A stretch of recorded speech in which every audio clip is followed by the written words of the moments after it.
जी students, exercise जो थी वो हमने 6.2 की बेसिक डेफिनेशन पढ़ ली है अरिथमेटिक प्रोग्रेशन की। अब इसकी क्वेश्चंस हैं जो हम अरिथमेटिक प्रोग्रेशन के थ्रू उस सीक्वेंस के थ्रू हम अब करते हैं। तो स्मार्ट सिलेबस के अकॉर्डिंग बेटा जो पहला क्वेश्चन है वो 6.2 का आपके पास क्वेश्चन नंबर 2 है, वो मैंने यहाँ राइट किया हुआ है। बुक से पढ़िए कि an minus 3 is equal to 2n minus 5 and find the nth term of the sequence. कल हमने nth टर्म ऑफ सीक्वेंस का फॉर्मूला पढ़ा था अरिथमेटिक प्रोग्रेशन में। अब उसके अकॉर्डिंग उसने कहा है कि हमें इसमें nth टर्म चाहिए। हमारे पास है n माइनस 3 टर्म, यानी 3 टर्म छोटी n से। n में से 3 टर्म छोटी हैं, 1 2 3, पीछे जाएंगे तो 3 टर्म में से निकालेंगे इसमें से तो हमें nth टर्म मिल जाएगी। तो उसके लिए फिर हम क्या करते हैं, सोल्यूशन इसका स्टार्ट हो गया है कि replace n by n plus 3, कि n को n प्लस 3 से रिप्लेस कर दें ताकि वो 3 ऐड होकर उसमें से -3 को ख़त्म कर दें। जहाँ जहाँ n है वहाँ वहाँ आप n प्लस 3 अगर पुट कर दो तो आप देखोगे कि हमें क्या फाइंड होता है। n प्लस 3 ब्रैकेट ओपन कर रही हूँ मैं, 2n प्लस 6 और ये 3 से कैंसिल हो गया और ये आपके पास आ गई nth टर्म। यही हमें रिक्वायर्ड थी। उसने यही कहा था कि आप nth टर्म फाइंड आउट करो, ठीक है। अब नेक्स्ट इसके बाद स्मार्ट सिलेबस में जो हमारे पास क्वेश्चन है वो 4 है। क्वेश्चन नंबर 4 अगर आप लोग रीड करते हैं तो उन्होंने लिखा हुआ है find the 13th term of the sequence. एक सीक्वेंस गिवन है आपके पास, मैं यहाँ लिख रही हूँ, और उसने ये sequence x1 2 minus x 3 minus 2x so on एक सीक्वेंस चल रहा है और उसमें उसने कहा है कि 13th वाली जो टर्म आएगी मुझे वो बताओ कि कौन सी है वो टर्म, ठीक है। तो हमने बेटा एक फार्मूला जनरल पढ़ा हुआ है nth टर्म का। वो फार्मूला क्या पढ़ा हुआ है आपने, an is equals to a1 plus n minus 1 इसमें, और d, ये कल मैंने आपको अरिथमेटिक सीक्वेंस का जनरल फार्मूला पढ़ाया था। इस फॉर्मूले में यहाँ पर हमें nth टर्म चाहिए होती, nth टर्म का फॉर्मूला होता है। इसमें हमें जो भी टर्म चाहिए होती है अगर हम उसकी जगह वो रिप्लेस कर दें तो हमें वो टर्म मिल सकती है। तो इसमें हमें चाहिए d, हमें चाहिए n, हमें चाहिए a1 ताकि मैं इस फॉर्म में पुट कर सकूँ और मुझे an में 13 के मुताबिक उसकी टर्म मिल जाए। तो a1 का मतलब होता है पहली टर्म जो कि x है, n का मतलब होता है टोटल नंबर ऑफ टर्म जो उसने खुद बता दिया कि 13वीं टर्म चाहिए, यानी 13th टर्म। ये चल रहा है एक सीक्वेंस, इसमें 1 2 3 4 दी हुई है, 13th टर्म इसका मतलब टोटल एंड वाली टर्म होगी तो टोटल 13 होंगी। डी चाहिए, डी का मतलब होता है डिफरेंस। मैंने आपको कल बताया था डी का डिफरेंस क्या होता है कि बाद वाली टर्म में से पहले वाली टर्म माइनस कर दें। एंड वाली तो इसमें है ही नहीं, तो दूसरी में से अगर मैं पहली माइनस कर दूँ तो वो होगा डिफरेंस। 1 में से x कर दूँ, या 2 माइनस एक्स में से 1 कर दूँ, या 3 माइनस 2x में से 2 माइनस एक्स कर दूँ। आप आगे पी वाली में से पीछे वाली माइनस कर दो, सब में यही आंसर आएगा अगर आप सॉल्व करोगे। जैसे आप इसमें से करते हो 2 माइनस एक्स माइनस 1, तो वो माइनस और प्लस क्या हो जाएगा, माइनस, तो 1 माइनस एक्स ही रह जाएगा। मतलब सब में डिफरेंस यही रहेगा, इसलिए मैंने पहले 2 का ले लिया। मेरे पास सब वैल्यूज आ गई। यहाँ मुझे चाहिए 13 टर्म, n की जगह पुट कर दिया 13 क्योंकि n 13 है, a1 की जगह पुट कर दिया x, n की जगह पुट कर दिया 13 माइनस 1 और d की जगह पुट कर दिया 1 माइनस एक्स। इसको आगे सॉल्व कर लेते हैं। 12 इंटू 1 माइनस एक्स, और आगे अगर मैं इसको आगे सॉल्व कर लूँ तो ये आ जाएगा 12 माइनस 12x, और ये हो जाएगा आपके पास 12, और ये x है, ये भी x है, 11x। ये आपके पास 13th टर्म आ गई बेटा। तो ये हमारा क्वेश्चन जो है वो कंप्लीट हो गया। क्वेश्चन नंबर 4 के बाद हमारे पास है क्वेश्चन नंबर 6 क्वेश्चन भी बिल्कुल ऐसा है। तो क्वेश्चन नंबर 6 स्टार्ट करते हैं। क्वेश्चन नंबर 6 बुक से रीड करिए। Which term of the arithmetic progression ही दी है, सो ऑन, ये चल रही है। उसने कहा -85। उसने कहा ये वाली जो एक सीक्वेंस चल रही है आपके पास चल रही है, इसमें बताएं कि ये जो -85 आएगा इसके अंदर ये कितनी टर्म होगी, विच टर्म। तो हमने अब इसमें से यानी वो हमें यानी उसका n मालूम करना है कि वो n जाके कितनी टर्म बनेगी। तो हमारे पास यही फार्मूला है जो जनरल हम लगा रहे हैं। इसमें देखें हमें n भी मिल जाएगा, ये देखें बाकी सब वैल्यूज़ हैं, n यहाँ पर नहीं होगा, वो हम फाइंड कर लेंगे। इसमें चाहिए a1 का मतलब पहली टर्म, हमें चाहिए an जो कि हमारे पास उसने एंड वाली टर्म बता दी है, और हमें a1 भी मिल गया, n हमने फाइंड करना है। d हमारे पास डिफरेंस होता है जो कि एंड वाली में से पहले वाली माइनस करूँ तो 3 आ जाएगा, ठीक है। सारी चीज़ें हमारे पास निकल आई। अब इस फॉर्म में पुट कर देते हैं।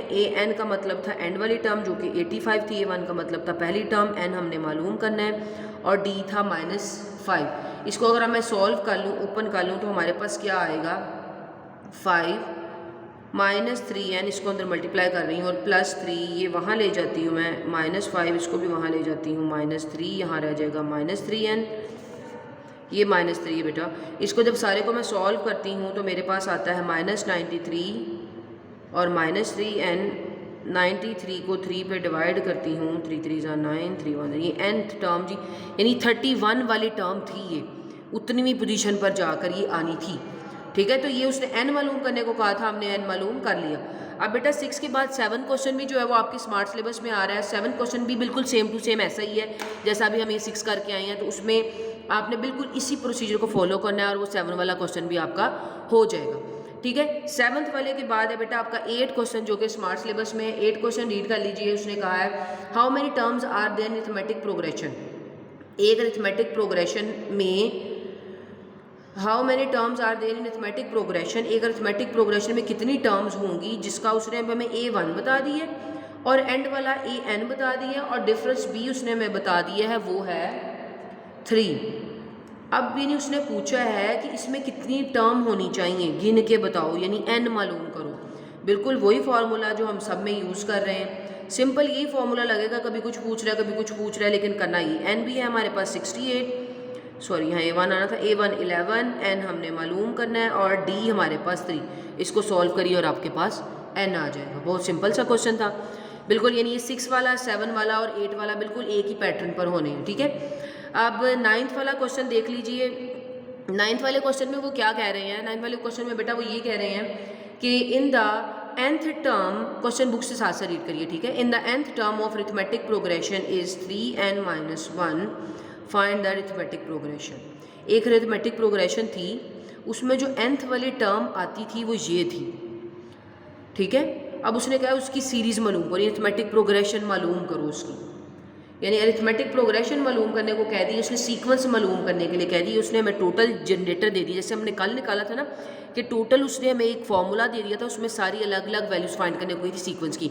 तो हमने पहले क्या किया था, मैंने आपको बताया था इसकी डोमेन होती है नेचुरल नंबर्स, यानी n से एक एक वैल्यू लिखाते हैं, इसमें पुट करते रहते हैं और हमारे पास सीक्वेंस बन जाता है। बिल्कुल वही काम करते हैं, हम इसको लेट कर लेते हैं कि ये इसके बराबर होती है। अब मैं क्या करूँगी, एट n = 1, एट n = 2, इसमें क्या पुट कर दूँगी 1, तो ये आ गया 2। जब 2 पुट करूँगी तो क्या आ जाएगा 6 और 1 5। जब 3 पुट करूँगी, यानी मैं डायरेक्ट पुट करके दिखा रही हूँ, तो 3 9 और 1 8, यानी ये सीक्वेंस बनता जा रहा है। तो उसने कहा था सीक्वेंस बना arithmetic progression, so arithmetic progression will be, arithmetic progression आपके पास क्या बन गया 2 5 8, इस तरह सो ऑन ये चलता जाएगा। तो आपने 3 से 4 वैल्यूज निकाल के आगे बता देने कि अरिथमेटिक प्रोग्रेशन आपके पास ये बना, क्योंकि उसने nth टर्म दी हुई थी और प्रोग्रेशन मालूम करने को कही थी, तो हमने प्रोग्रेशन मालूम कर दी। ठीक है बेटा, 9th क्वेश्चन के बाद एक क्वेश्चन नंबर जो है 11 आई थिंक 12 है स्मार्ट सिलेबस में, जो आपका एक ये रह गया और एक इसका लास्ट वाला क्वेश्चन रह गया है। दोनों मैं आपको करवा देती हूँ। 12th वाले क्वेश्चन में वो क्या कह रहा है, एक बेटा सीक्वेंस दी हुई है, डिवीजन वाली सीक्वेंस आ गई है और आपको क्या रहे हैं, फाइंड दी nth टर्म। उसने कहा इसकी nth टर्म मालूम करो, इनफाइनाइट सीक्वेंस है, इसकी nth टर्म उसने कहा मालूम करके बताओ। तो हम देखते हैं, पहले हम ऐसे कर लेते हैं कि हम ये जो नीचे वाला चूँकि आपको सेम नज़र आ रहे हैं, ये नीचे वाले डिनोमिनेटर आगे चलते भी सेम होंगे, nth वाली टर्म में भी एक 3 ही होगा नीचे। तो मैं अभी थोड़ा सा ईजी करने के लिए अपने लिए क्वेश्चन को मैं सबसे पहले क्या कर लेती हूँ, first we find the nth term of 4 7 10 and so on. सब पे स्क्वायर भी आ रहा है, इसका मतलब ये है कि nth वाले टर्म पे भी स्क्वायर आएगा। सब पे 3 आ रहा है, इसका मतलब nth वाले टर्म पे भी 3 आएगा। तो मेन काम ये वाली सीक्वेंस थी, मैंने अभी सिर्फ अंदर वाली चीज़ ले ली और इसको सॉल्व करती हूँ, बाद में लास्ट पे जो हमें ओवरऑल चाहिए होगा रिजल्ट वो हम डाल देंगे। अब उसने nth टर्म मालूम करने को कहा है, यानी उसने an मालूम करने को कह दिया। an मालूम करने का फॉर्मूला हमने पढ़ा है, वो है हमारे पास ये, देखिए सब में यही फॉर्मूला लग रहा है। क्वेश्चन पर थोड़ा सा समझने की देर है आपको। इसमें हमें चाहिए a1, वो है हमारे पास 4, इसमें हमें चाहिए n, जो कि हमने इसमें क्या करना है, मालूम करना है। तो इसमें मैं n की जगह भी n रहने दूंगी, क्योंकि nth मालूम करनी, n मतलब n हमारे पास है नहीं है ना, हमारे पास nth वाली टर्म, हमने nth टर्म मालूम करनी है। तो आपके पास ये सीक्वेंस an चल रही है, इसमें nth टर्म आएगी आगे, ठीक है, एक सीक्वेंस चल रहा है। उसी से फिर हमें n मालूम हो जाएगा कि टोटल इसमें इतनी नंबर ऑफ टर्म्स भी थी। अच्छा जी, अब हमारे पास जो d था वो कितना है, हमें पता है d कैसे निकालते हैं, 7 - 3 करूँगी तो आ जाएगा 4, या 10 - 3 करूँगी, सॉरी 3 आएगा, 4 कह दिया गलती से, 4 आना था यहाँ पर, 3, यहाँ 10 में से 7 निकालूंगी तब भी 3, 7 में से 4 निकालूंगी तब भी 3, यानी सब में से 3 ही आ रहा है, डिफरेंस भी निकालना है नीटवर्क में, 3 आ गया। मैं इसको सॉल्व कर लेती हूँ आगे। तो सॉल्व करने के बाद क्या हुआ आपके पास, इसको ओपन कर लिया, 3 आ गया। इन दोनों को सॉल्व कर लेते हैं। ये आ गया 3n, पहले लिख लिया, 3 में से 4, 4 में से 3 निकाले, 1 और प्लस, यानी आपके पास ये बन गई nth टर्म, ये बन रही थी। तो अगर हम अब ये देखें, सो हम लिखें कि nth term of given sequence, ये हमने उसमें से ना एक पार्ट टेक आउट किया था। अब लेकिन हमें जो एंड पे सीक्वेंस चाहिए वो हमारे पास गिवन क्वेश्चन की चाहिए, तो वो क्या बनेगी, उसके ऊपर स्क्वायर भी चाहिए, उसके नीचे 3 भी चाहिए। तो हम इसको क्या कर लेते हैं कि वो हमें कैसे मिलेगी, एक तो इसके नीचे 3 भी आ रहा होगा और एक उसके ऊपर स्क्वायर भी आ रहा होगा। तो ये सिंपल सा था, मतलब पहले हमने जनरली लेके उसको शॉर्टली सॉल्व कर लिया, फिर हमने अपनी वैल्यूज में पुट कर दी, तो हमें अपना रिक्वायर्ड आंसर मिल गया।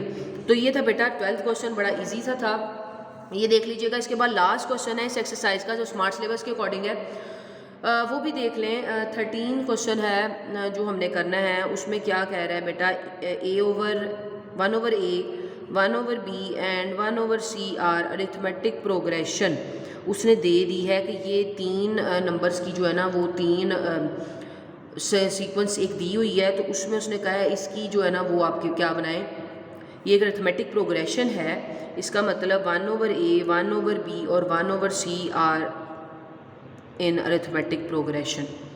तो अब उसने कहा है बताओ, ये वाला रिजल्ट आगे उसने एक दिया हुआ है, रिजल्ट क्या कह रहा है वो, इसको थोड़ा सा इधर कर लूँ।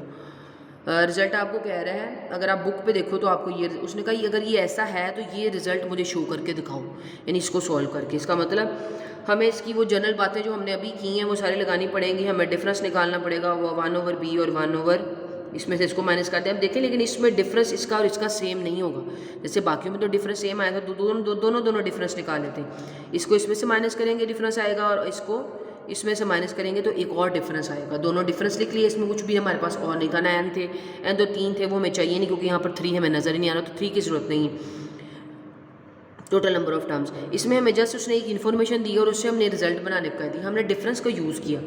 आपने देखा ये एक इक्वेशन 1 बन गई, ये एक इक्वेशन 2 बन गई, तो ये भी डिफरेंस, और ये देखिए इसकी लेफ्ट हैंड साइड पे दोनों के नज़र आ रहा है डी डी। अगर लेफ्ट हैंड साइड पे दोनों के डी डी है, इसका मतलब वो इक्वल हैं, तो इसकी राइट हैंड साइड भी क्या होंगी, इक्वल। जब आप इक्वेशन को कंपेयर करते हो ना, दो इक्वेशन एक जैसी आ जाती हैं, जिनकी एक साइड इक्वल होती है तो उसकी दोनों दूसरी साइड्स भी इक्वल होती हैं बाय कंपैरिजन।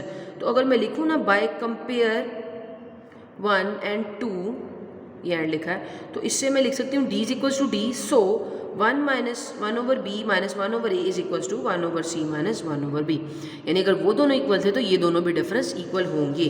अब आगे क्या कर लेते हैं, इसका एलसीएम ले लेते हैं। आपको पता है b वाले को b के साथ कर लूँ तो ज़्यादा आसान हो जाएगा और आंसर भी प्लस में आ जाएगा, क्योंकि हमें यहाँ सारा कुछ प्लस में मिल रहा है, इसलिए हमें आंसर में सब कुछ प्लस में है, तो इसलिए हमें इसको भी प्लस में रख लेते हैं।